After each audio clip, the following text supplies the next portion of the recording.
આપ સર્વે જાણો છો એમ આગામી ટૂંક સમયમાં આપણે લીલી પરિક્રમા યોજવા માટેનું સંપૂર્ણ આયોજન કરી લીધું હતું.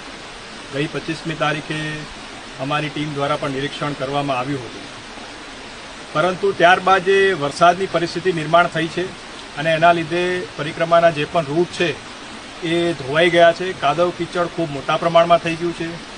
જ્યાં સીસી રસ્તા કે સીડી છે ત્યાં પણ લીલ જામી છે. સાઈડના જે રસ્તા જ્યાં પથ્થર વગેરે હોય એની પર પણ લીલ જામી છે. એટલે આ પરિસ્થિતિમાં લોકો માટે આ રૂટ ઉપર ચાલવું ખરેખર ખૂબ જ કઠિન થઈ ગયું. જો મોટી સંખ્યામાં લોકો અંદર જાય અને ફસાય તો તંત્ર માટે પણ એમને બચાવવા માટેની ખૂબ મોટી મુશ્કેલી સર્જાઈ શકે.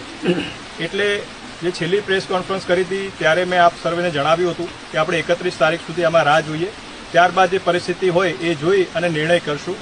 એટલે આજે 31 તારીખે આપણે સ્થાનિક પૂજ્ય સાધુ સંતો, આપણા એમપી શ્રી, એમએલએ શ્રી, ઉતારા મંડળના પ્રતિનિધિશ્રી, અધિકારીગણ તમામ સાથે આજે એક રૂટનું ઇન્સ્પેક્શન કર્યું અને એના આધારે જણાય છે કે પરિસ્થિતિ ખરેખર ખૂબ વિકટ છે. અને એટલા માટે નિર્ણય કર્યો છે કે આ વખતે આ પરિક્રમા જે છે એ આપણી પરંપરા છે અને વર્ષોની આ પરંપરા જે છે આપણે જાળવી રાખીએ એના માટે પ્રતિકાત્મક રૂપે કરવાનો એક તમામ સાથે લઈ અને સાધુ સંતોની સહમતિથી આપણે આ નિર્ણય કર્યો છે.